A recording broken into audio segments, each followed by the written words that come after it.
Anyway, my name is Jessica Robbins. I'm with ICLEI Oceania, joining you from Nipaluna, Hobart.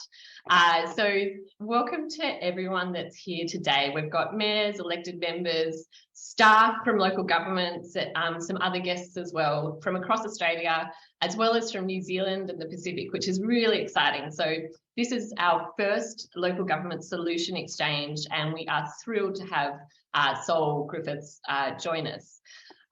So you can just start to introduce yourself via the chat window, which of course is just at the bottom of your menu panel. Just introduce your name and where you are joining from. Now, today is really not your standard webinar. In the first half, we're going to hear from Saul on electrifying everything. In the second half, we will be using breakout groups, which is really to think big about how we are going to electrify everything. If you only want to listen to Saul, not a problem. You can exit after he's finished speaking. He will be coming back at the end, though, to offer some reflections. And of course, we do encourage you to stay part of the discussions because that is where we're going to dream big and think big and throw out some really big, bold ideas. You should have received the participant guide with questions and links to surveys for the breakout groups. If you haven't, that link is just in the chat now. A little bit of housekeeping. So obviously we are recording this event. Breakout groups are not recorded. Do keep your cameras on for social connection and stay muted throughout the event, unless of course you're in a breakout. Comments are encouraged through the chat window, and if you run into any technical problems, do text or email Dustin. So, and he will paste his contact details into the chat as well. Anyway, it gives me great pleasure to introduce you to Nuatali Nelms, who's the Lord Mayor of Newcastle, and she is also the Oceania Chair for the Global Covenant of Mayors for Climate and Energy, and an amazing climate champion herself. So she'll be hosting it. So over to you, Nuatali. Thank you, Jess, and welcome everyone. I'd just like to start by acknowledging country right around Australia. This always was and always will be Aboriginal land. I'm coming to you today from Newcastle, which is the traditional lands of the Awabakal and Worimi peoples, and I'd like to pay respects to elders past, present and emerging. It's very exciting to have Saul here for this webinar with us in local government today. Like many decades, I believe hopefully this is the decade of decisive action on climate change. And as a lot of you, we've been working very hard in local government, putting forward and implementing genuine solutions to reduce our emissions and also look at sustainability across the board, across our operations, for our cities, for our regions and for our communities. And knowing Saul's work, all our households, all us as individuals can have a really enormous and tangible role to play in driving action. So as local governments, I believe we can be real enablers of solutions and we can play a significant role, as we have done for quite some time, in policy, planning, infrastructure and finance. So this, as Jess said, this local government solutions exchange is a really good opportunity for us to all come together, dream big about the future we want, and also the role that local government can play. So if you'd like to get more involved with the Global Covenant of Mayors for Climate and Action, that would be amazing. The more the merrier, particularly when we're dealing with issues as complex and as important as this. Dustin will put the link in the chat. And also, if you need support in how to take greater action, being involved with ICLEI Oceania, so that's Local Governments for Sustainability. And just a shout out to our regional executive members. Amanda Stone is our chair from Yarra Valley in Victoria. And we have obviously a number of members through the Pacific, Australia and New Zealand. It has been something that our council's been involved in for a couple of decades and has played a really important role in Newcastle being able to be the first council to go to 100% renewables for our energy supply a number of years ago, as well as implement a 5 megawatt solar farm on an old landfill site. Being part of ICLEI has been a really important sustainability practice and process for us. So that link is also being put in the chat as I speak. But without further ado, I would like to introduce Saul Griffith. He's an inventor, author, founder, and scientist, and also lived in Newcastle for 6 months. So that's our claim to fame. We'd love to have him back. He helps governments, Fortune 500 companies understand energy infrastructure and deep decarbonisation. He, as you know, has been an advisor to the US government, as well as awarded the MacArthur Genius Grant. Earlier this year, as many of you would know, Saul released The Big Switch. It lays out a detailed blueprint for fighting climate change while creating millions of new jobs and a healthier environment for Australia. Over to you, Saul. Thank you very much, Natalie. Thank you, Jess. Pleasure to be here to talk to you all. I think this is a particularly exciting forum because I think in ways that are really underappreciated, the climate action that we can do in this critical decade is really focused around households, communities, and the cities and towns that they live in. And so I think you all are literally the avant-garde of the fight. So pleasure to chat with you all. I'm going to switch over to presentation. If someone can confirm that they see a screen that says Rewiring Australia, that'll be great. And then I'm going to go really fast through a whole bunch of stuff, and hopefully we'll have a couple of questions at the end. Here we go.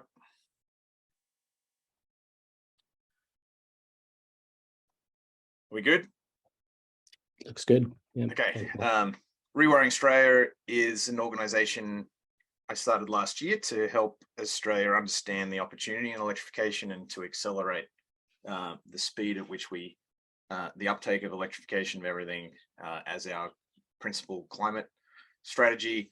It's named similarly to Rewiring America, which has started in 2019. And I am happy and a little bit boastful to say that we wrote an enormous amount of what was Build Back Better, but is now the Energy Inflation Beating Act of Joe Manchin, which we got across the line, and looks like we're going to get across the line in the US in the next week, which actually represents a huge amount of policy that executes on some of what you're going to see today. So this fight is global, and let's make it local and launch into that local talk now. So really, I think one of the big changes from 20th century environmentalism, which was reduce, reuse, recycle, is a realization that I've had in the past few years that we're really only going to win this if we sell it as an abundance agenda. And what does that mean? Pathway to eliminating all of our climate emissions, creating a huge number of jobs in our communities, particularly regional communities, in a really important way that I'll emphasize at the end of the talk, revitalize community economics. That means keep money that we used to spend on fossil fuels in our communities instead of sending it away from our communities, and saving money for households, which is going to make it a popular political agenda.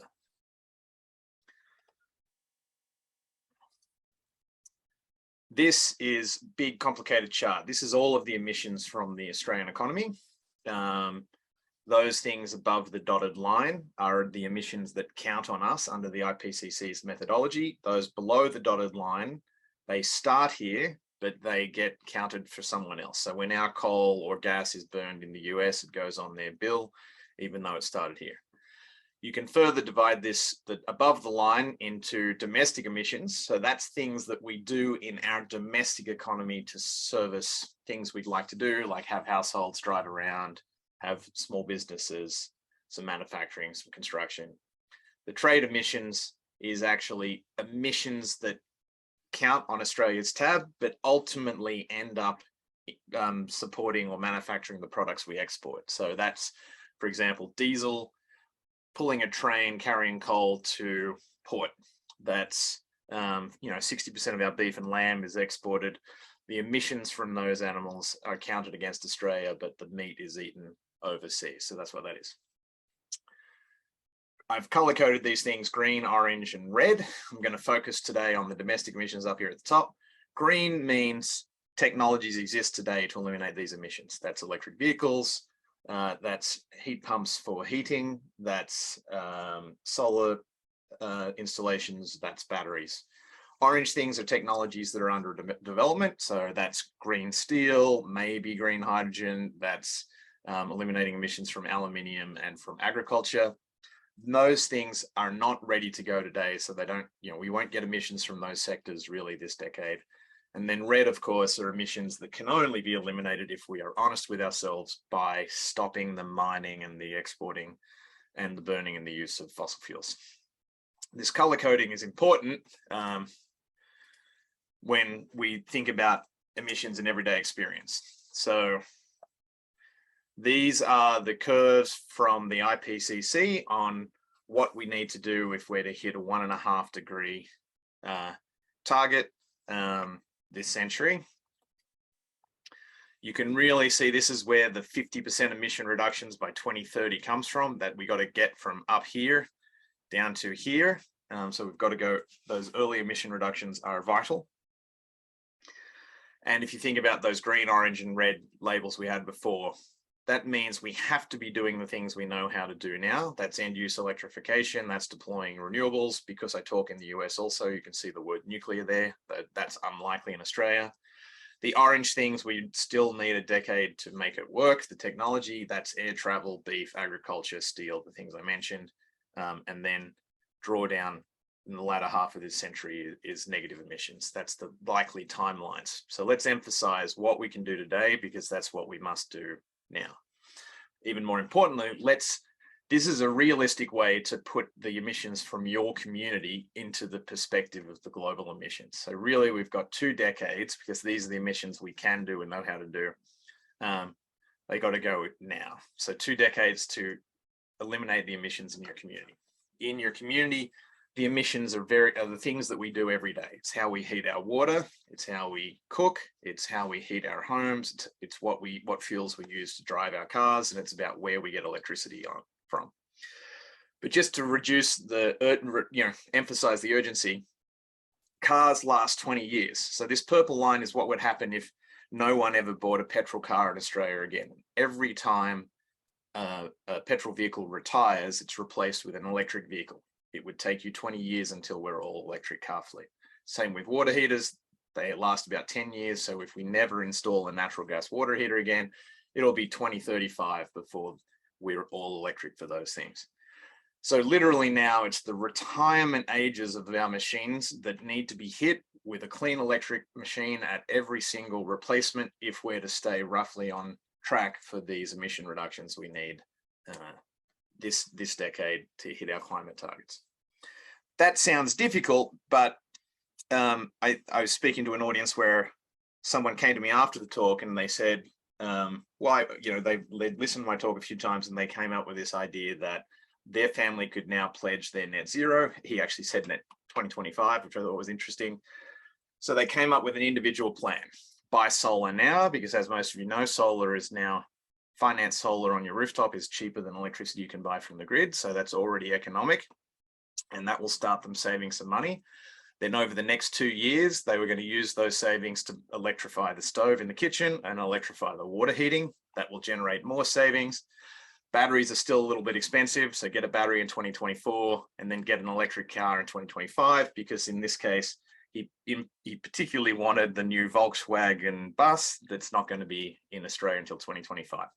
But if they do that, literally that family now has a zero emission plan where they're zero emissions by 2030. So on that, to really think about, every single household will have a different emission reduction plan. It might start with an electric bike, then be a car. It could start with a solar and then be the water heater. But it will be a step function like this. And then you can imagine that if every household with their slightly different plans sticks to those plans, then that is how we hit our ambitious climate targets that we need to hit for a 1.5 degree world. And just to be clear, this is in fact a more ambitious emission reduction plan than the 43% by 2030, which has just been announced, because to hit 1.5, we need to be a bit more ambitious than that. So that's how a community can get to zero emissions. It's the same sorts of machines in small businesses. So in fact, because small businesses also have heating for their buildings, water heating, and vehicles. So for the majority of the emissions outside of manufacturing, outside of exports and agriculture, this is our pathway. It requires community plans. Something that Rewiring Australia is promoting is making world's first pilots so that we can show this. So we're actually encouraging now finding suburbs and towns in Australia that would like to go to zero emissions starting in 2023, and actually running pilots to show that we can do all this. That'll prove the social license, prove that the community and the household economics works, build capacity for the supply chain and for the workforce, certify and train the workforce. So that's why we should do it. All right, that actually gets 42% of our domestic emissions just for the households. It's about 70% if we include small businesses, and it's just those small number of decisions that we've mentioned. So I'm going to skip a couple of things here and just run through a really detailed look. So getting to zero emissions, to break it down simply, electrify the demand side machines, that's where we use energy, and supply them with clean electricity. So for a household, that means in Australia, 1.9 vehicles on average in the household, hot water heater, the reverse cycle AC unit, or eliminate the gas and replace it with one of those, electrify the kitchen, solar on the roof, upgrade this panel so it's smarter, so it can control and manage these loads, put a battery on the side of the house, and of course, provide clean electricity from the grid in the form of solar, wind, and hydro, which is a big role our regions will play. This obviously is where the focus of the Rewire the Nation program is in transmission, but I really want to advocate that we need to also think about what happens down here under distribution and these machines if we're going to hit those emissions targets. Here's the really surprising good news story. Electrifying our end use machines cuts our energy use by more than half. It also will improve our health, our quality of life, and lower energy bills. That sounds too good to be true. I'm going to hopefully tell you why that's true. This is your, Australia's favorite two cars, the Toyota Hilux or the Ford Ranger, running on petrol. They waste about 80% of the petrol that goes into them. That turns out as heat. You can feel that heat in the engine bay. We've had 50 years trying to make those cars a little bit more efficient, and that's why they get, 10 liters per 100 kilometers now, where they used to be 12. But the amazing thing, this electric vehicle on the right, whether it's the Ford F-150 Lightning or the Rivian, these trucks are now available in America. They'll be here in Australia probably next year or the year after. You don't have any of that waste, and in fact, they use less than 1/3 of the energy per kilometer that they drive. Same is true for hot water heaters. We've had 50 years trying to make the natural gas heater go from 80% efficient to 95% efficient. But if you use a heat pump water heater instead, it uses 1/3 of the energy of the gas, 1/4 if you're in a warmer climate. Same is true. This is a natural gas heater on the left. If we use reverse cycle AC, it uses less than 1/3 of the energy of gas. Even cooking, when you see that blue flame that we've been sold the lie that it's clean, it's not, it's choking your children. Also that blue flame tickling your kettle, a lot of that heat is lost.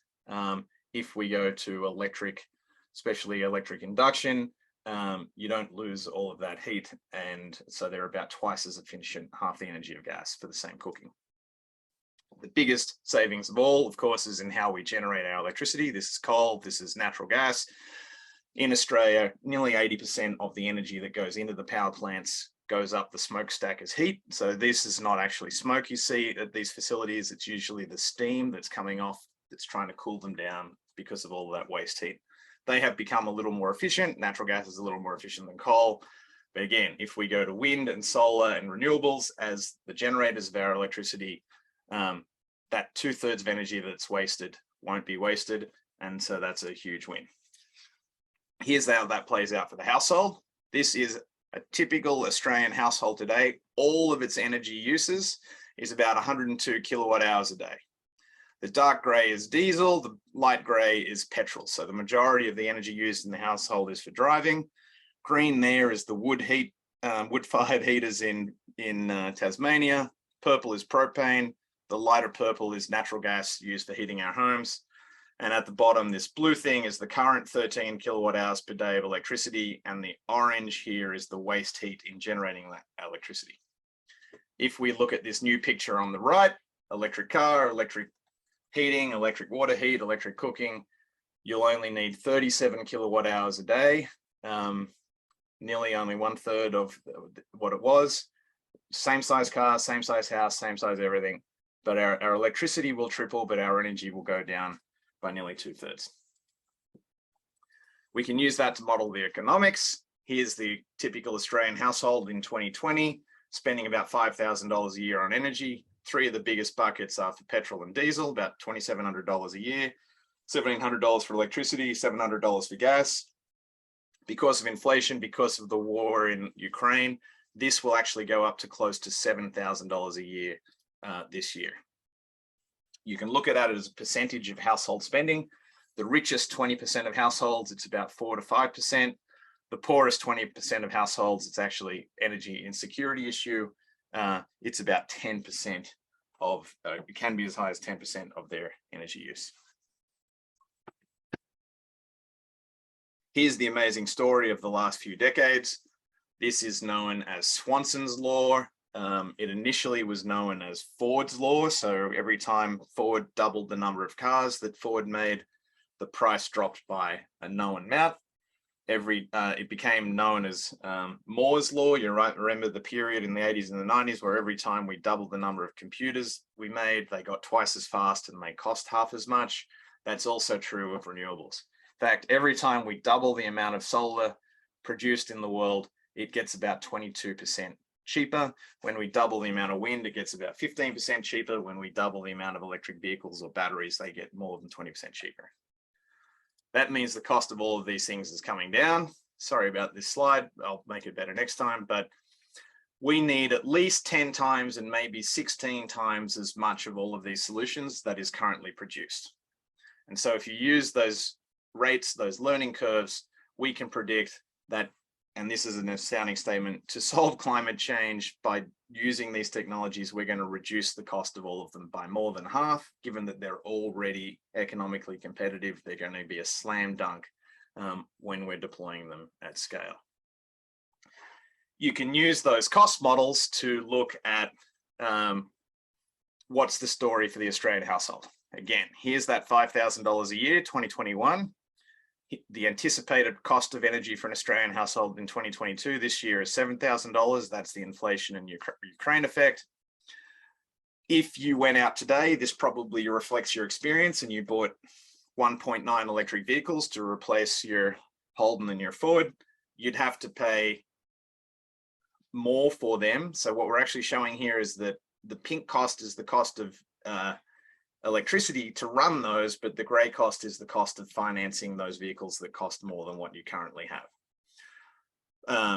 The great news, however, is because the cars are getting cheaper, because the batteries are getting cheaper, we can predict the break-even point. So it doesn't quite work in 2022, which is why whole household electrification is still a rich person's game.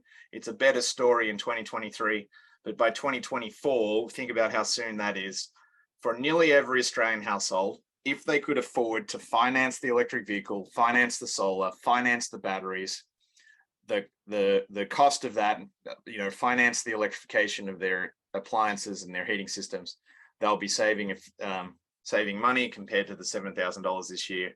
And that story only gets better and better and better this decade. And by 2030, the average Australian household will save $3,000 to $5,000 a year over what they currently spend on all of their energy. As a nation, this makes it a fantastic investment. It'll, if we just imagine that 10% of homes every year from now to 2032 was doing this, and the Australian government, for example, helped every Australian household with those upfront expenses, we'd go a little bit into the red because those machines are a little bit expensive for the next few years. So we'd go about $12 billion into the red.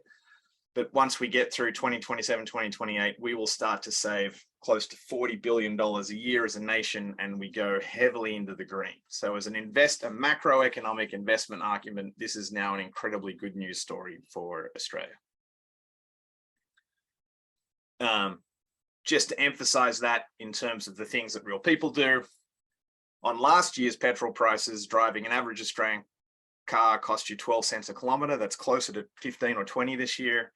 If you were driving an electric car powered from your rooftop solar alone, it'd be about 1 cent per kilometre. If it was that had to be stored in another battery before you put it in the car, about 5 cents. And if you were charging it off the grid, about 8 cents. So it's already economic once you've absorbed the upfront cost of getting the electric car. Same is true for water heating. If you were having a long 8-minute hot shower, luxurious in Victoria, powered by gas, it'd cost you about 66 cents. If you were running that off rooftop solar with an electric heat pump, it'd cost you about 6 cents. Same for space heating, about $2 a day for gas heating.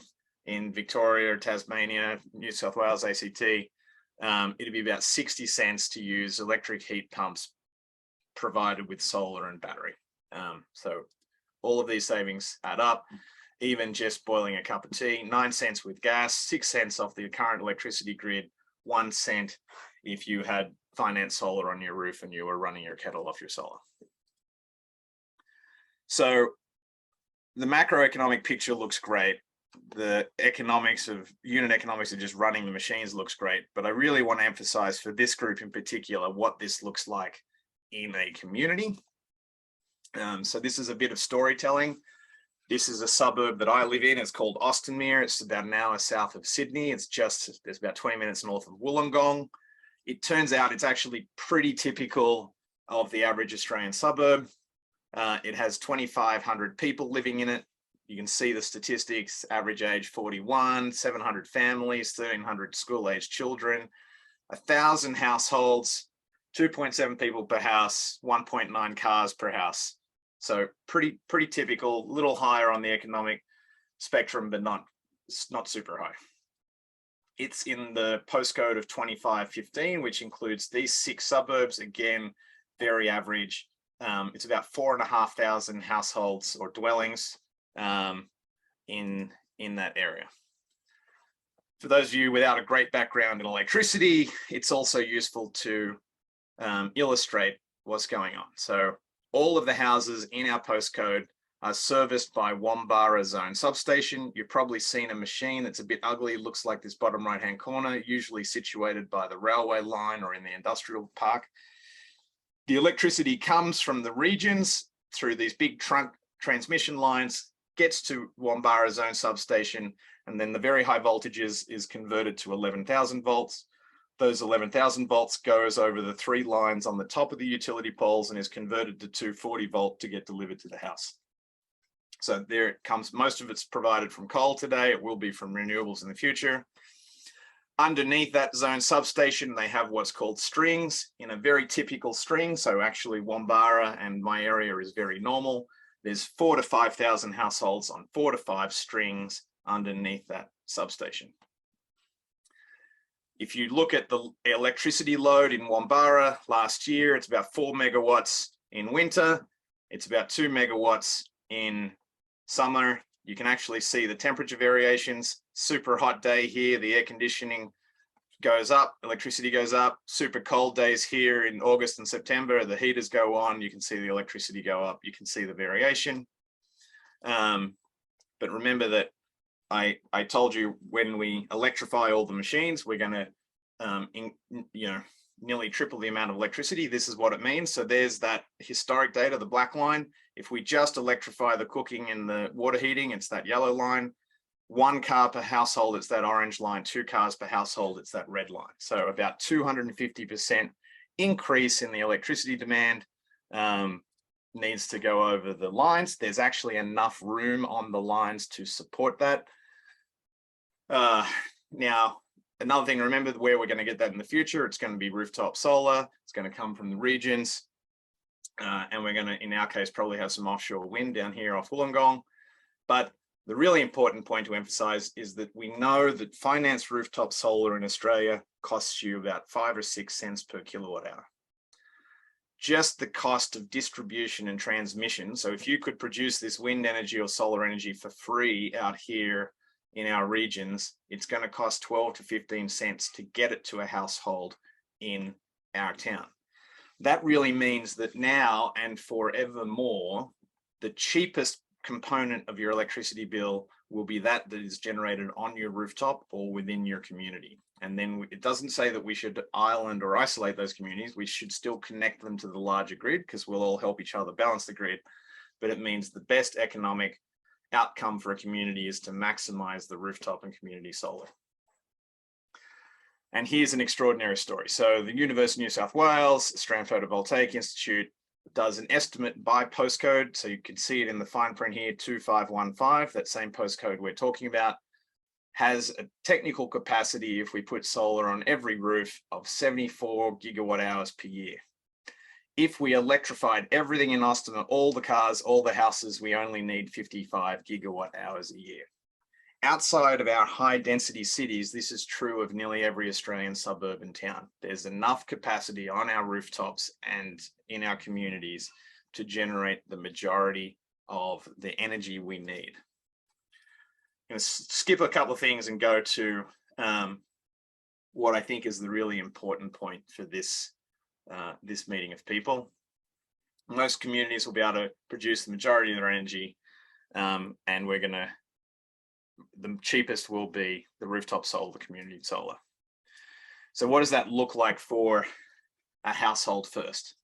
So here's your average household today. In my suburb, we use a little less energy than average, so it's about just under $5,000 a year. But every household spends $3,400 a year on petrol. That creates one job at the local service station. The rest of the money goes overseas. And really that job at the local service station is selling your kids sugar and tobacco. So it barely counts as an energy job. We send $334 to Victoria to buy some gas for the house, every house here, and about $1,000 goes to buy mostly coal-generated electricity, about 75% in New South Wales. A small number of our houses have solar, so if you average it all out, we save a few dollars a year per household on rooftop solar, and we create about $21 a year's worth of labor installing that solar in our house. What could we do by 2030 in the same household? So 2030, we've put solar on the roof, electrified the 2 vehicles, electrified the kitchen, the water, the space heat. You would not be sending any money to buy that oil. So that $3,400 that you were spending on petrol, you could use to finance all of these machines and to save money because you're powering it off your rooftop and community solar. We wouldn't be sending that money for gas out of the community. We'd still be buying this electricity from the grid for about 1/3 of our energy, and it'll be coming from our regions through renewables. But the extraordinary thing is the household will save about $5,000 a year because the cars are also going to be cheaper than petrol cars by then. And in fact, we'd be spending $5,600 in the community buying and installing and managing all of these electric machineries that we're not doing today. That is great for a household. It's even better for the community. What do I mean by that? In our postcode 2515, currently we spend $15 million on gas and petrol every year and $4 million on electricity, about $20 million total. Fast forward into the future, we'd likely still spending $4 million for electricity from the grid, but we'll be saving $21 million. We'll be spending about $1.4 million on local electrification labor. That'll create hundreds of jobs in our postcode. So every single community in Australia can have a story like this when we electrify everything and we power it from renewables. And if you think about typically an Australian household, if they spend money, 55% of that, the savings there, 55% of this will be spent within their local LGA. So those jobs that they're creating here aren't the tradie jobs and the electrician jobs. these are the jobs created because you'll be spending that money at cafes, you'll be spending that money at art galleries, you'll be spending that money at sporting centres and other things because of the savings for the community. So this is the macroeconomic, community economic renewal that is possible by committing to electrification, which is a really big bonus on top of the fact that this is our nearest term pathway to zero emissions. That's me, Saul Griffith from Rewiring Australia. I'm a couple of minutes under time, which has never happened before, which means you get a couple more questions in.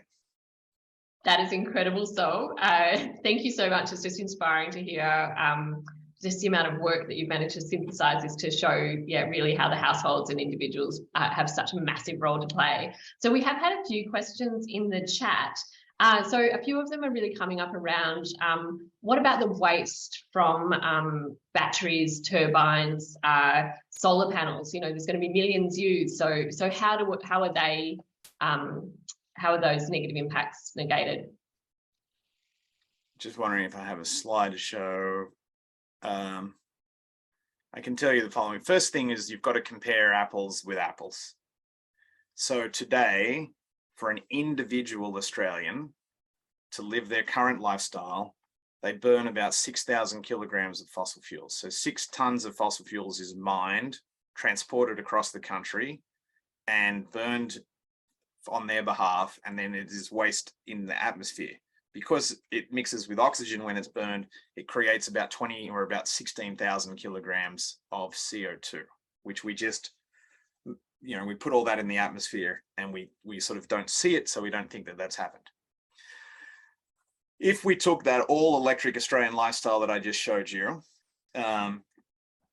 it turns out solar cells last about 20 years, wind farms last about 30 years, batteries last about 10 years. They're the natural lifetimes. With those lifetimes, you'd need about 50 kilograms of wind turbines per person per year, 50 kilograms of solar installation per person per year, and about 50 kilograms of batteries per person per year. But the majority of a solar cell is glass, and a little bit of it is aluminium, and it's only a tiny bit that's silicon. And glass and aluminium are 2 of the most recycled materials in the world. And in theory, we can recycle nearly 100% of them. With batteries, the majority of it is lithium, and the other part is nickel. There's also some copper. Again, lithium, nickel, copper, they're all metals. They can be recycled close to 100%. Are we recycling them that way today? Not quite, but there are companies like Redwood Energy that are on the way. And then wind turbines, again, the majority of a wind turbine is steel, copper, and then there's fiberglass pieces. The fiberglass isn't very recyclable, but people are working on that and working on aluminium blades. But again, probably, 75, 80% of the wind turbine can be recycled. So if we're recycling 80% of all of those things, then you really only need 10 kilograms each of new material for solar and wind and batteries to do that Australian lifetime. So now, if we're really comparing, we're comparing 16,000 kilograms to 30 kilograms. It's a much smaller mining footprint. And so there's a good news story there. And there's also a pathway. It's not perfectly circular yet, but if we get the recycling rates above 90%, closer to 100%, we can in fact close the circle and make this a zero waste system. So I strongly believe that while not perfect, this is our best guess as a species at how we get to that circular economy. Thanks so much, Saul. And yeah, great opportunity as well, as we've got so many managers of our waste and landfill in this event to really start thinking about, what are those the policy and functions there to try and capture some of this panels and other renewable energy waste for repurposing. If you are able to answer briefly, so when the sun's down, wind isn't blowing, where does the power come from? This is from Councillor Greedy.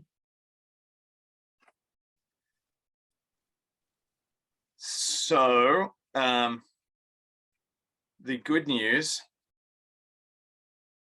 is that wind and solar don't happen at the same time. And while it might be cloudy in Bathurst, it's rarely cloudy in Bathurst and Gladstone at the same time. And if you're averaging your cloud cover over the country, it's very, very, very, very rare that it's cloudy everywhere, pretty much never in this sunny country. And it's always windy somewhere. So one of the reasons we don't think about each of these communities as islands is we want to be connected to everyone else, because really we need that very geographically distributed infrastructure to guarantee that it's always windy somewhere, always sunny somewhere. You need to also remember that there's going to be an extraordinary number of batteries just inherently deployed in electrifying everything. Your water heater is already a battery, so you can use sunshine at noon to heat the water, and then that heat stays in that water overnight.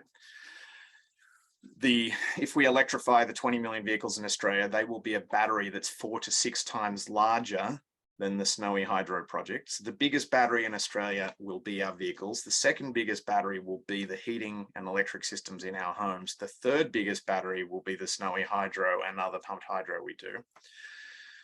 So if you look at the statistics of the energy generation from wind and solar over the last 10 years, you can see that there's very few periods where there is not enough generation.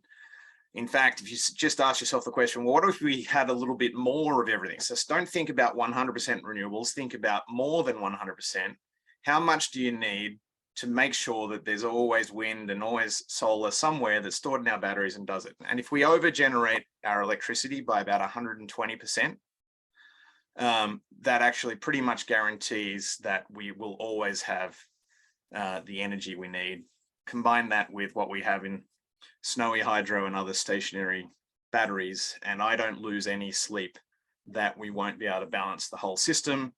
If we really go in on electrifying industry, which is what will happen in terms of electrifying our steel industry, our copper industry, our aluminium industry, those machines are huge electricity loads. They're also huge batteries because, you know, my first job was in the blast furnace in Newcastle. You're not always heating those furnaces. So you heat it when the electricity is available, you turn it off, the energy is stored while you're doing the pour and the other melts. So they become huge batteries. So in fact, Australia's residential and commercial sector will sort of get a bit of a free ride on Australian industry that becomes part of the battery of the nation. So I think we have a probably the easiest path of any country in the world to having 100% renewable supply that's 110% reliable, far more reliable than our existing system, because there will be so many batteries deployed. So more resilience, more reliability. And if you think about that thing I said about 120%, I sell industrial solar systems that do projects at 2 cents a kilowatt hour. So putting an extra 20% into that project only adds a quarter or a half a cent per kilowatt hour to the price of electricity. So in fact, far cheaper than more batteries is just having more wind and more solar. Cool. Thank you so much, Saul. So absolutely fantastic.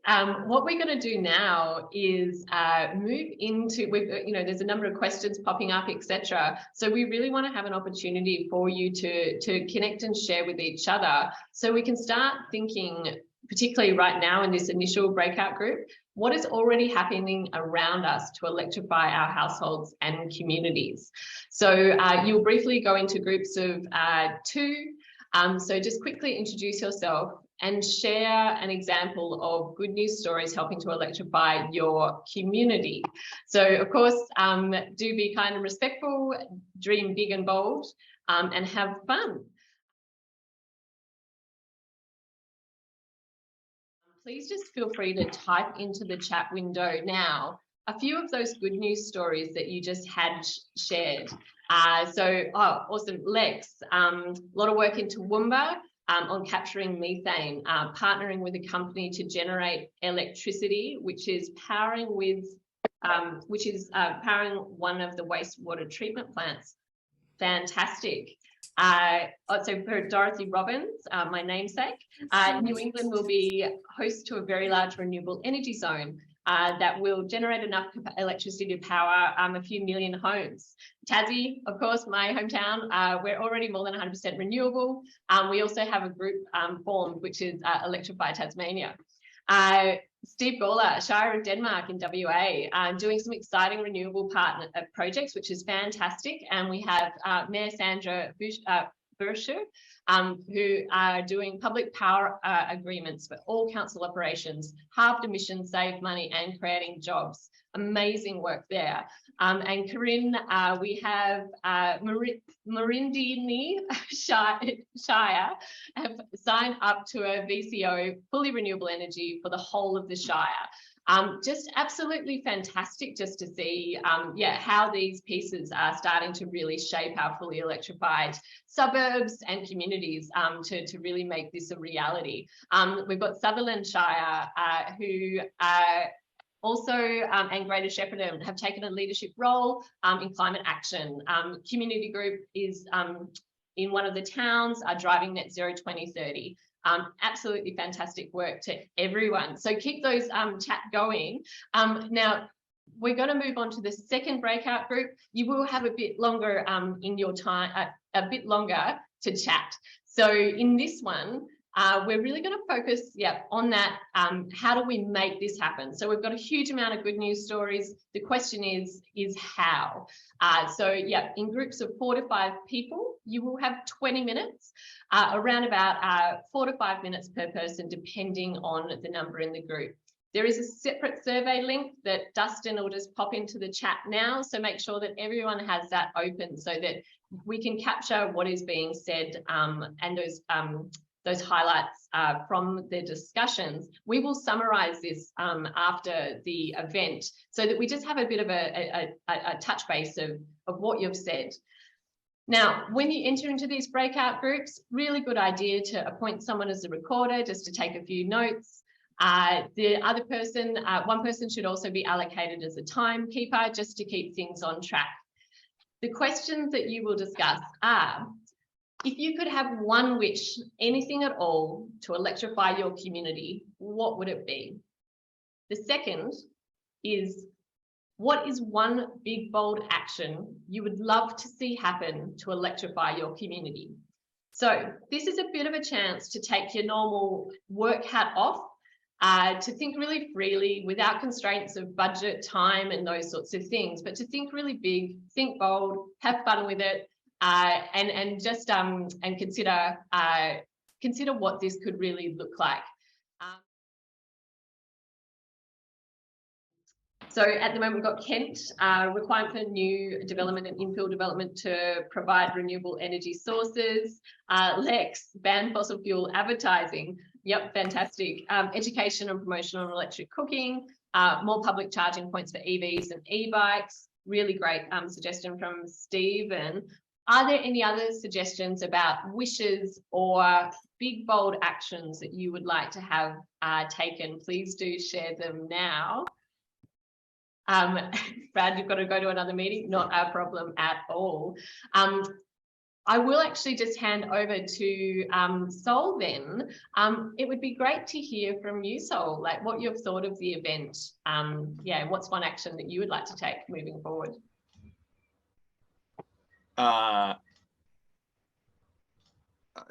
Lots of things. I'm not sure if that's an invitation to say I think we need to remunicipalize the electricity grid, but that needs to be on the table.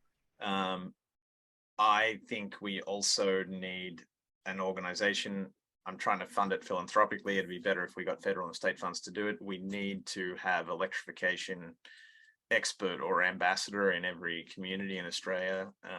We need to win the argument against gas, which will be selling as hydrogen as a counter argument.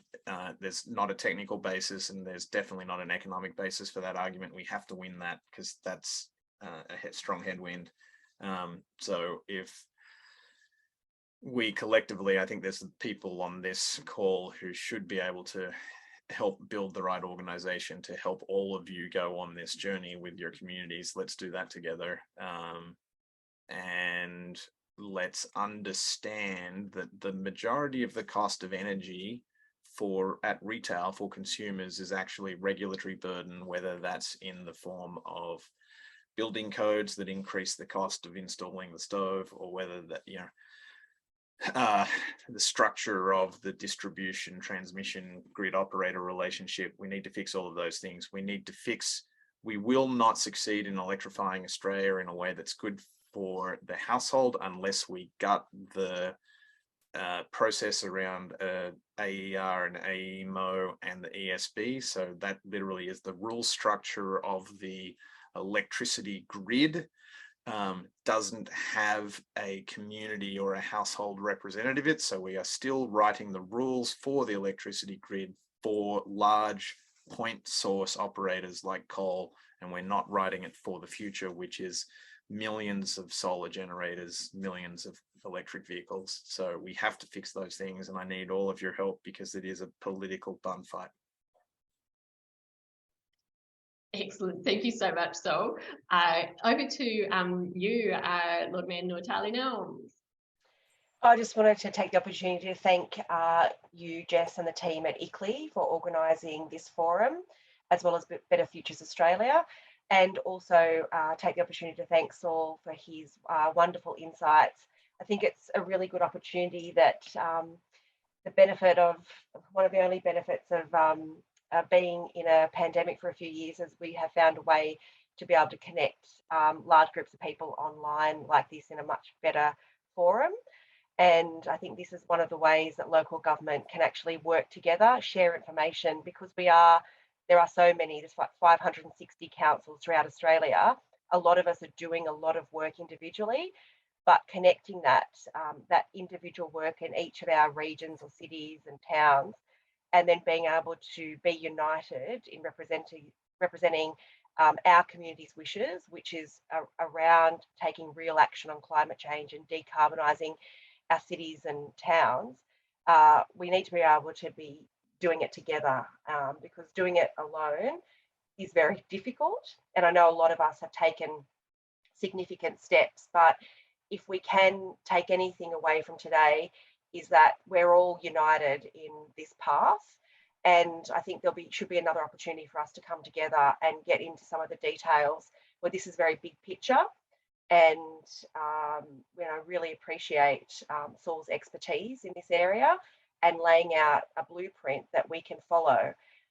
But it is complicated to get there, but with enough united effort with us all, I think we can get there. And I want to be optimistic about that, because it's been a tough decade we've just come from in trying to actually take real action as a country together.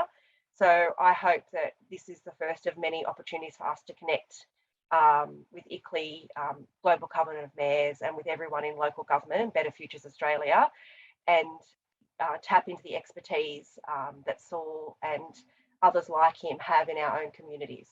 So thank you. Yeah, thank you so much, Nuatali. And yeah, just re-emphasising that. So obviously ICLEI Oceania and the Global Covenant, we're really pleased to host today with Better Futures Australia, that also brings together Cities Power Partnership, etc. And so we're super keen to collaborate, of course, with Rewiring Australia and all the local governments across Australia, the Pacific and New Zealand, to make this a reality. We are all in the driver's seat here. We all have the opportunity to shape our communities, to shape the household. So let's get on and do it. Super inspired by, of course, everyone that joined us today. So thanks for your patience through with a bit of a daring way to try and facilitate so many people today. We will be synthesizing the responses from the surveys that you completed during your breakout groups. We will be synthesizing what is shared by the chat, and we will share that then with all of you that have attended and publicly. We will make the video available, and I knew there was a few questions earlier on about if the slides would be available, and I will touch base with Rewiring to see if that's possible. So I think Saul's nodding, so yep. That's great. They should already be online, but I'll get them to you, Jess, and you can circulate as well. Yeah, fabulous, excellent. There's certainly just amazing information in there. So thanks so much, Saul, for all the work that you do to push this forward, and your whole team. So Anyway, please do join us for our next event. It'll be on the 11th of August. That is greening the private realm. So do jump into that one. You can register via the website. Thank you all. Thank you, Lisa. Thank you, Dustin, for all your tech support during today's event. We will finish a few minutes early. Cheers.